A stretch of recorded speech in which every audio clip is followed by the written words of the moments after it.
तो बच्चों, आज का जो टॉपिक है chapter number 1 the fundamental unit of life, जिसके तहत हम लोग आज पढ़ेंगे मोमेंट या transport across the cell membrane, यानी सेल मेम्ब्रेन द्वारा पदार्थों का या सब्सटेंस का ट्रांसफॉर्मेशन कैसे होता है। पिछले टॉपिक में हम लोगों ने देखा था इसी पर आधारित कि सेल मेम्ब्रेन क्या होता है, वह किस प्रकार कार्य करता है। जैसे सेल मेम्ब्रेन यहाँ पर है तो यह किन तत्वों को अंदर आने देगा और किसे बाहर जाने देगा, डिपेंड करता है कि यह किसको परमिट देता है। अर्थात कुछ सिलेक्टिव मटेरियल्स को ही यह अंदर प्रवेश करने देगा और कुछ सिलेक्टिव मटेरियल्स को ही बाहर जाने देगा। परंतु यह कैसे होता है, यह हम आज इस टॉपिक में देखेंगे। तो हमें इस टॉपिक को पढ़ने से पहले आपको देखना पड़ेगा कि डिफ्यूजन क्या होता है। डिफ्यूजन को हम समझते हैं कि मान लीजिए एक ग्लास है, पानी ले लें और उस वाटर में हमें बाहर से कुछ कलर्स या फिर इंक मिला दें। इंक मिलाने के पश्चात देखेंगे कि एक समय बाद पूरा इंक इस ग्लास में पूरी तरह से मिल जाएगा और पूरा, अगर इंक ब्लू कलर का है तो नीला हो जाएगा।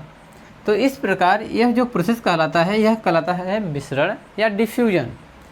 तो हमारे जो सेल मेम्ब्रेन है यह कुछ डिफ्यूजन के सिद्धांत पर ही कार्य करता है।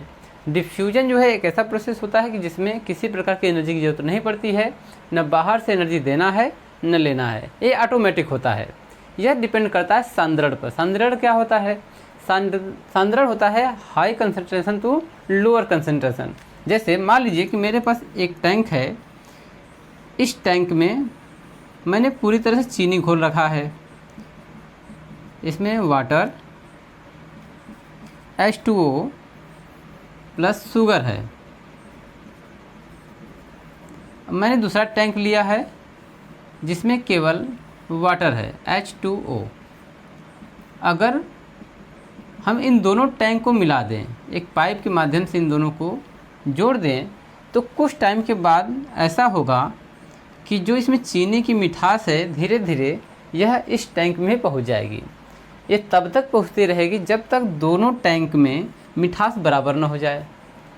तो यह विसरण प्रक्रिया कहलाता है। इसी विसरण को ही हम लोग कंसंट्रेशन के नाम से जानते हैं। यह हाई कंसंट्रेशन टू लो की तरफ होता है, अधिक सांद्रण से कम सांद्रण की ओर होता है। तो इसी सिद्धांत पर देखते हैं कि हमारी सेल्स कैसे काम करती है। तो डिफ्यूजन क्या होता है? The spontaneous movement of a substance और मॉलिक्यूल, सॉलिड, लिक्विड और gas from a region of higher concentration to a region of lower concentration is called diffusion।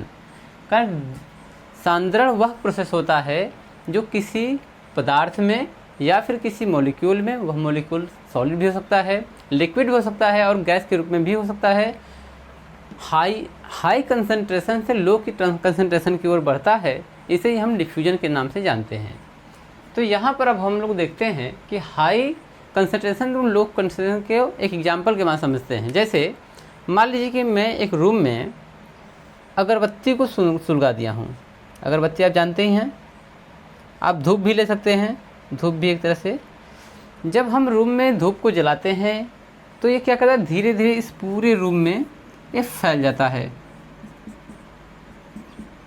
तो होता क्या है कि अगरबत्ती के आसपास सांद्रता जो है सुगंध की ज़्यादा होती है और यह हवा में जहाँ पर लो कंसंट्रेशन होता है वहाँ पे धीरे धीरे विसरण कर जाती है, पहुँच जाती है। आप लोगों ने पार्टी वगैरह में जाने के लिए सेंट तो मारा ही होगा। जब सेंट को आप हवा में उड़ाते हैं तो वह धीरे धीरे रूम में भी फैल जाता है, आस पड़ोस के एरिया में पहुँच जाता है। यह टोटली डिपेंड करता है विसरण पर या डिफ्यूजन पर। डिफ्यूजन के माध्यम से हवा में यह दूर तक फैल जाते हैं। नेक्स्ट देखते हैं कि रेट ऑफ डिफ्यूजन, यानी कि डिफ्यूजन किस में अधिक होता है। तो सबसे अधिक डिफ्यूजन होता है गैस में। गैस में सबसे अधिक डिफ्यूजन होता है, जैसा कि हमने अगरबत्ती का एग्जाम्पल लिया और सुगंध का भी लिया, सेंट का भी दिया। इसके बाद आता है लिक्विड में। लिक्विड में सबसे सेकंड नंबर पर आता है डिफ्यूजन, सेकंड नंबर लिक्विड में होता है। जैसे अगर इस हवा में सेंट बहुत तेज़ी से फैल रहा है तो लिक्विड फॉर्म में हम एक प्रयोग करते हैं। हमारे पास 2 गिलास है, एक गिलास में ठंडा पानी है और एक गिलास में गर्म पानी है। चलिए मैं इसमें कोल्ड वाटर लेता हूँ और इसमें हॉट वाटर।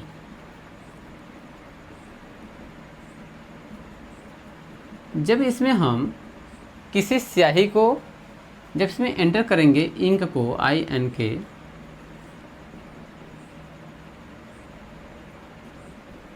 तो आप देखेंगे कि जो हॉट पानी है या फिर जो जल गर्म है, इसमें बहुत तेज़ी के साथ इंक फ्लो करेगा और पूरी तरह से विलय हो जाएगा। जबकि इस ठंडे वाले कोल्ड वाटर में इंक धीरे धीरे बढ़ेगा आगे और बहुत टाइम लगाएगा। तो यहाँ पर डिपेंड करता है कि किस में मूवमेंट ज़्यादा है। तो यहाँ पर एटम्स की मूवमेंट ज़्यादा है क्योंकि पानी गर्म है, पार्टिकल्स सभी मूव कर रहे हैं, जिसमें यहाँ पर बहुत तेज़ी से इंक फैल जाती है। जबकि कोल्ड वाटर में यहाँ पर पानी का मूवमेंट कम है, पार्टिकल्स धीरे धीरे बढ़ते हैं, इसलिए यहाँ पर बहुत धीरे धीरे स्लो मात्रा में यहाँ पर इंक बढ़ता है। आगे आता है सॉलिड स्टेट। सॉलिड में बिल्कुल न के बराबर होता है, सबसे स्लो कंसंट्रेशन होता है। इसमें डिफ्यूजन बहुत स्लो होगा। जैसे अगर हम बर्फ़ ही है तो बर्फ़ में अगर हम कोई इंक मिलाते हैं तो शायद एक कोना भी वो पूरी तरह से अपने कलर में नहीं मिला पाएगा, क्योंकि सॉलिड की जो आकार होता है, शेप होता है, वो फिक्स होता है, इसलिए उसमें कंसंट्रेशन या फिर डिफ्यूजन बहुत स्लो होता है।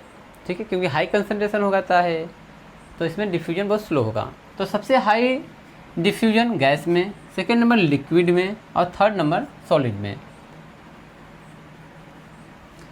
तो अब यहाँ पर क्या ऑक्सीजन में भी कंसंट्रेशन हो सकता है? हाँ, हो सकता है। कार्बन डाइऑक्साइड में भी हो सकता है, वाटर में भी हो सकता है, आयंस में भी हो सकता है। इन सभी में और पार्टिकल्स में भी हो सकता है, या मॉलिक्यूल भी लिखते हैं, मॉलिक्यूल्स में भी डिफ्यूजन होगा। ठीक है, इन सभी में डिफ्यूजन होगा। आगे देखते हैं, एक एग्जांपल लेते हैं। CO2 cellular waste which need to be excreted out, यानी कि यहाँ पर कोई सेल्स जो है अपने अंदर जो वेस्ट पदार्थ है इसको बाहर करने के लिए वह डिफ्यूजन का सहारा लेती है, या फिर कार्बन डाइऑक्साइड को बाहर करने के लिए भी डिफ्यूजन का सहायता लेती है। नेक्स्ट है topic, CO2 moves out of the cell by the process of diffusion. Diffusion के माध्यम से कार्बन डाइऑक्साइड किसी भी सेल से बाहर निकलती है। सिमिलरली, इसी प्रकार O2 enters the cell by the process of diffusion. Diffusion के माध्यम से ही या प्रोसेस से ही ऑक्सीजन सेल के अंदर प्रवेश करती है।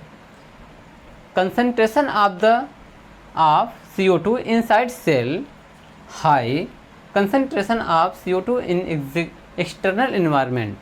देखिए, यहाँ पर कहने का मतलब ये है कि अगर मान लीजिए सेल के अंदर CO2 की मात्रा बढ़ रही है, CO2 जो है अधिक मात्रा में है, तो यह डिफ्यूजन के माध्यम से यह बाहर की ओर निकलेगा, क्योंकि बाहर का CO2 लेवल जो है वो अंदर के इन्वायरमेंट से कम है, इसलिए CO2 बाहर होगा डिफ्यूजन के माध्यम से।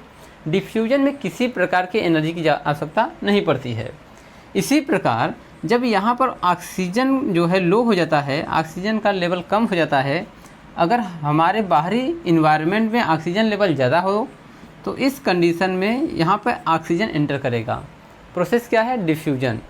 तो यहाँ पर अगर किसी भी सेल्स में जितनी मात्रा में कार्बन डाइऑक्साइड बाहर जाएगा उतने ही मात्रा में यहाँ पर ऑक्सीजन एंटर करेगा। ये दोनों प्रोसेस एक साथ होते हैं और यह दोनों डिफ्यूजन के अंतर्गत आते हैं। इसी प्रोसेस से हमारी जो कोशिकाएं होती हैं यह ऑक्सीजन का और कार्बन डाइऑक्साइड का विस्तरण करती हैं। मैं आशा करता हूँ आपको समझ में आएगा। धन्यवाद।